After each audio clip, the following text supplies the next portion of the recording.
সম্মানিত বন্ধুরা, ছোটবেলায় আমার সামনে এলাকার সম্মানিত মুরব্বিয়ান ভাই ও বোনেরা, আসসালামু আলাইকুম। আমার খুব সমস্যা হয়ে গেছে। আমার এখন অ্যাড্রেস করতে সমস্যা হয়, বলে ফেলতাম আগে। সদ্য মুরব্বিয়ান, সদ্য ভাই বোনেরা, এখন আমার সমবয়সী কিংবা আমার বয়স দুটো বেশি আর এখানে কোনো নাই, মনে হচ্ছে আমার ধারণা দুইটা থাকতে পারে। আজকে এক জায়গায় গেছিলাম, যে ইনকাম ট্যাক্সে, ওখানে আমি ওকে পেয়েছি 91 বছর বয়স। উনি আমার সম্পর্কে আমাকে অনেক কথা বললেন, আমার সম্পর্কে বললেন অনেক কথা, যেগুলো আমি আসলে ভুলে গেছি।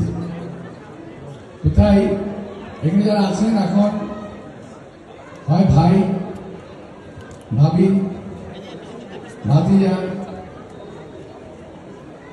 চাষি খাওয়ানো হতে পারেন, খুবই কম নাই। ভাতিজাদের সংখ্যাই বেশি, কোথায় ভাই ভাতিজাদের সংখ্যাই বেশি, যদি আমি পরিষ্কারভাবে বুঝে থাকি আর কি। আর হলো নতুন প্রজন্ম, যারা আমার নাম শুনেছে কিন্তু আমাকে কাছ থেকে দেখে নেয়, আমাকে সামনে থেকে দেখিয়ে কথাবার্তা বলা দেখে নেয়। সুতরাং অনেকে আমার সম্পর্কে বিভিন্ন ধরনের ধারণা রাখেন, কিংবা নতুন প্রজন্ম যারা আছেন, যারা নাকি জেনারেশন জি, যারা জেএনজি বলা হয় যাদেরকে, তারা তো আমার সম্পর্কে জানেই না। আমি কে, কোথেকে আসলাম, কীভাবে গানে আসলাম, কিছুই জানে না তারা। আমার বাড়িতে আমার অনেক মা বোনেরা আছেন, ভাইরা আছেন, আমার রামদিকে আছেন, সামনে আছে অনেক। আমি এই পর্যন্ত যে গোটা বৈঠক করেছি, ভাই বৈঠক, এর মধ্যে সবচেয়ে বড় এবং একটা ভালো বৈঠক হচ্ছে আছে এখানে। আমি অত্যন্ত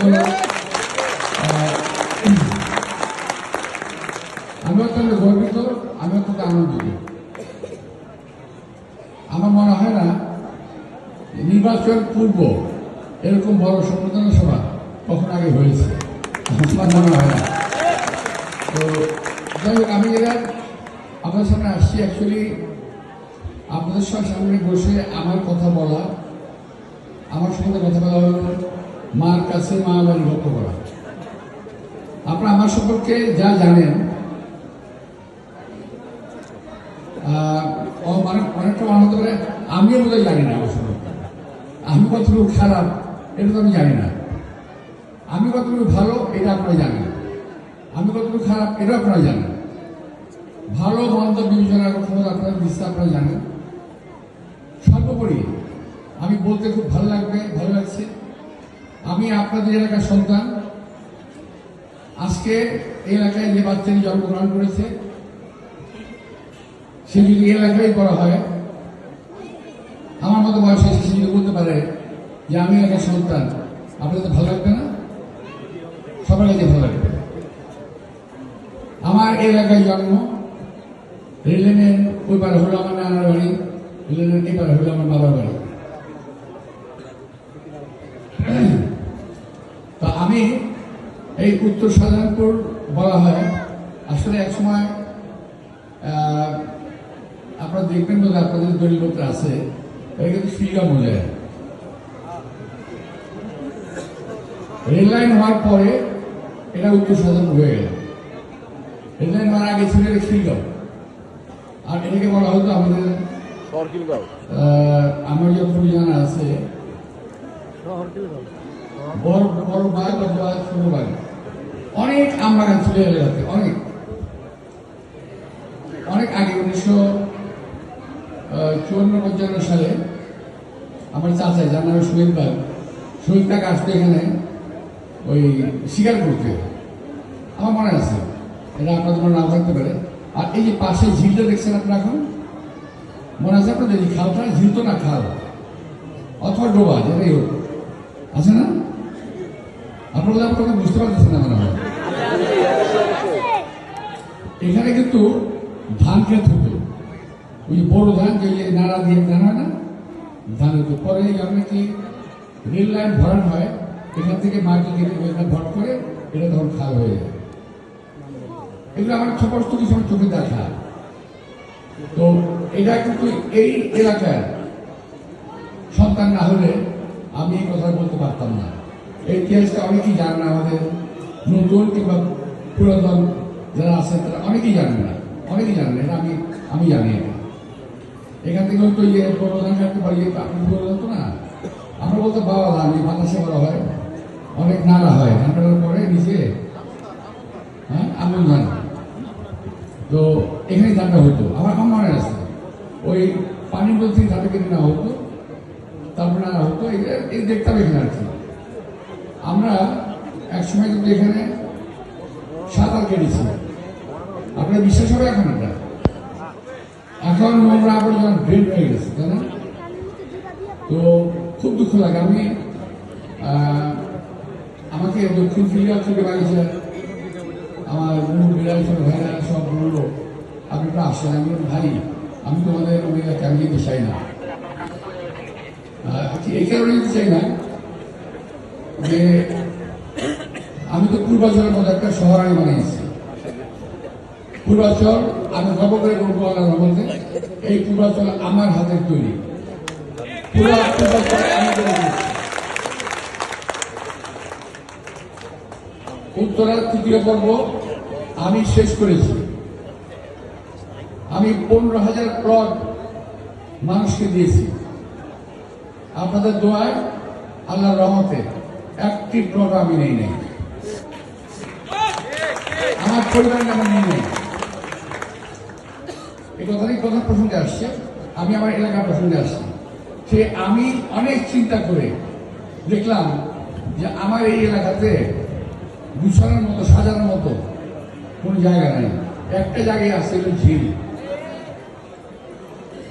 তো আমি এটাকে খুব ডিজাইন করে আমার হাতের মধ্যে ছিল জিনিসটা, একেবারে আমি গণপূর্ত মন্ত্রী ছিলাম, সম্পূর্ণ বিষয় আমার হাতে ছিল। আমি মনের মাধুরী বিষয়ে একটা ডিজাইন করেছিলাম, প্ল্যান করেছিলাম। লেকের এই আপনাদের স্কুলটা যেন কোথায় কেন যে এর পশ্চিম দিকে গর্ত ছিল, মনে আছে আপনাদের? লেকের পাড় ডোবা ছিল। আমি ওই মাটি লেক থেকে কেটে ডোবাটা ভরট করলাম। ডিজাইনের মধ্যে ছিল বাচ্চাদের জন্য, এলাকার শিশু পার্ক হবে, শিশু পার্কের জন্য জায়গা করলাম। মাঝে মাঝে দেখতাম, খুব ভালো লাগতো। নিজে হাতে তৈরি একটা দেখতে কার না ভালো লাগে, আমি দেখলাম। আমার প্ল্যান ছিল যেটা এই লেকের চারপাশ দিয়ে ওয়াকওয়ে হবে, মানুষ হাঁটবে, আমার মাপনরা হাঁটবে, আমার শ্রদ্ধ মুরব্বীরা হাঁটবেন, সম্রাট মুরব্বীরা হাঁটবেন, যাতে এই লেকের পানি দূষিত না হয়। এখান দিয়ে আমি স্ট্রং ড্রেন করতে চেয়েছিলাম, সুয়েজ ড্রেন। ড্রেনটা মাটি নিতে চলে যেত, উপরে পানিতে টড়টড়ে থাকতো, যাতে কোনো ময়লা এখানে না আসে। এবার থেকে ওপারে যাওয়ার একটা হ্যাঙ্গিং ব্রিজ, বিশ্বমানের প্লাস। যদি কেউ এটা বলতে চায়, চ্যালেঞ্জ করতে চায়, পিডব্লিউডি ডিভিশন 4-এ এর দিকে আসতে পারে, ডিজাইনটা এখন আছে। দক্ষিণ ফিগাও ওই পারে গুলবাগ থেকে লেকটা আসছে, ওই পানিটা এখান দিয়ে যায়। ওখান থেকে আমি সুন্দর করে লেক করেছিলাম, করে ওখানে প্রায় 10 থেকে 15 বিঘা জমি আমি রেডি করেছিলাম যে আমার এলাকার মানুষের জন্য এলাকায় কবরস্থান নাই, যে কবরস্থানটা আসার পারিবারিক অবস্থান, তাও মানুষের জায়গা হয় না।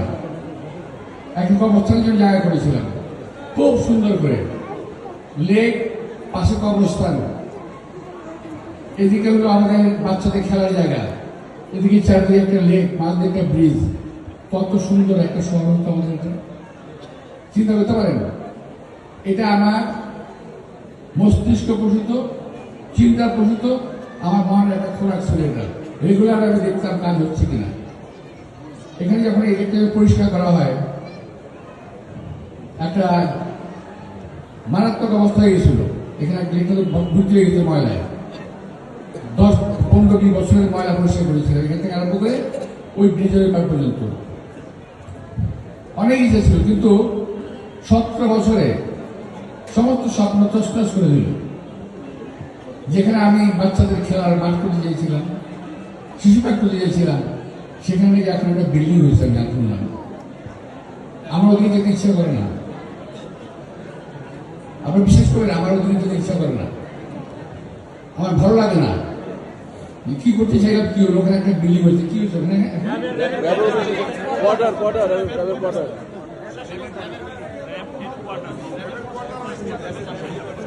যাই হোক, এখানে এদিক দিয়ে একটা কোয়ার্টার করেছে সরকারি, ওইদিকে কর্মস্থান তাকে জায়গা দখল করে আবার একটা রীতিমতো হাউজিং প্ল্যান করে ওরা করে ফেলতে হবে। ওরা এখানে সাধারণ করে আমার এলাকার মানুষের কি প্রয়োজন, বাইরে থেকে ওরা কি বুঝবে? ক্ষমতা নাই। আমার এলাকার মানুষের কি প্রয়োজন, আমাকে অনেক সাংবাদিক ভাই প্রশ্ন করেন, ভাই আপনি প্রতিশ্রুতিটা কি করবেন?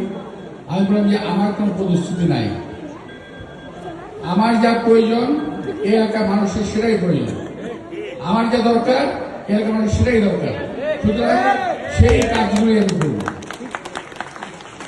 আমরা চেষ্টা করেছিলাম। আমি এখনো বলি, যদি আল্লাহ তাআলা আমাকে ক্ষমতা দেন, যদি আমাকে সুযোগ দেন, আমি যা চেয়েছিলাম তাই হবে ইনশাআল্লাহ। ওখানে যদি তাজ বড় থাকে, সেটা থাকবে না। এক্ষেত্রে আমি আপনাদের পূর্ণ সহযোগিতা চাইব।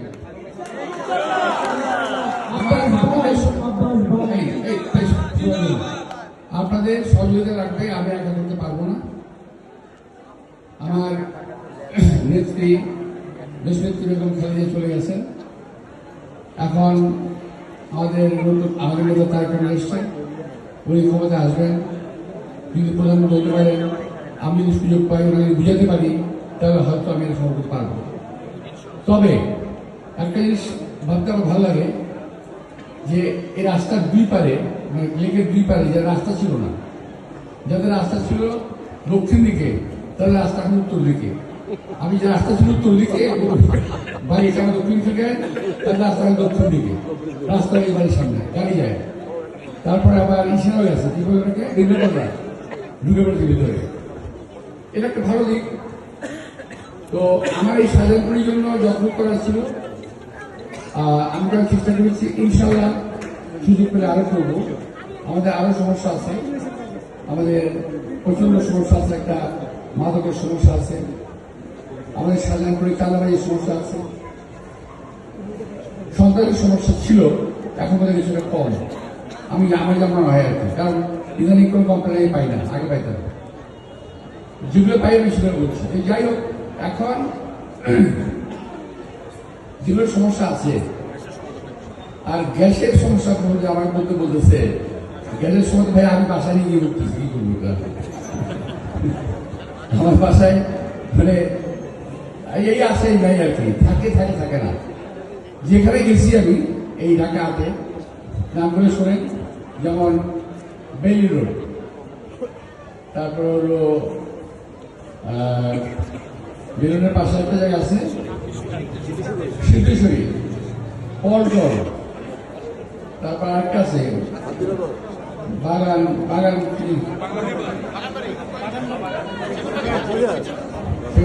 আরো আছে। যেখানে গেছি সেখানে কিন্তু গ্যাসের সমস্যা শুরু হয়েছে। অনেক আগে আমি পানির সমস্যা শুনতাম, এখন বেশি হচ্ছে পানির সমস্যা, অর্থাৎ খাওয়ার পানির সমস্যা ছিল, এখন সেগুলো কমে আসছে। এখন সবাই গ্যাস নিয়ে ব্যস্ত আছে। গ্যাস আমাদের ন্যাশনাল গ্রিডে বোধহয় কম, আমার ধারণা, আমি জানি না। তবে আমি চেষ্টা করবো, এমনি সবসময় প্রয়োজন আমি খুঁজতেছি এই অস্ট্রেলিয়ার বিষয়ে, হ্যাঁ, ওনাকে আমি খুঁজে পাচ্ছি না, কখনো দেশে থাকে, কখনো দেশে থাকে, আর আমি 3 বছর নিয়ে ব্যস্ত। আমি ভাবছি আমি কিছু সমস্যা এখন সমাধান করে দিই, চেষ্টা করেছিলাম, কিন্তু পাইনি। যাই হোক, সমস্যার জন্য একটা দেশে আমরা বসবাস করি, আমাদের আরো অনেক সমস্যা আছে। এখন তো আমরা ভালো আছি, বেঁচে আছি। নির্বাচনের পরে কি হবে এটা আল্লাহ ভালো বলতে পারবেন। আপনাদের ভোটের উপর অনেক কিছু নির্ভর করবে, অনেক কিছু। আপনাদের ভোট আপনাদের শক্তি, আপনাদের সাহস এবং আপনাদের সমর্থন, এই 3-4টি যদি না থাকে আমি মনে করি আমাদের দেশের স্বাধীনতাই থাকবে না। আমরা যে জায়গায় যাচ্ছি এখন ক্ষমতা নিয়ে কান্নাকান্না করতে করতে, ক্ষমতা যাওয়ার জন্য যে জায়গায় যাচ্ছি এই দেশকে বাঁচিয়ে রাখা মুশকিল হবে। আজকের যে জেনারেশন তাদের প্রতি তাদেরকে বাসায় দেশপ্রেম শুরু জানতে হবে। আপনারা তো এখন মোটামুটি আমাদের ছেলেমেয়েরা বাইরের বই দিয়ে পড়ে, মিডিয়ামে পড়ে ম্যাক্সিমাম। হ্যাঁ, তো এই বুক পড়ে, সুতরাং ওরা দেশপ্রেম সম্বন্ধে জানবে না। এই দেশের স্বাধীন হলে কিভাবে, কে স্বাধীন করলো, কে স্বাধীনতা ঘোষণা দিল, তারপরে কি হলো, তারপরে কি হলো, কেউ কিন্তু জানে না। এগুলো আস্তে আস্তে জানতে হবে, দেশপ্রেম জাগ্রত করতে হবে, তাহলে কিন্তু আমাদের দেশটা টিকে থাকে।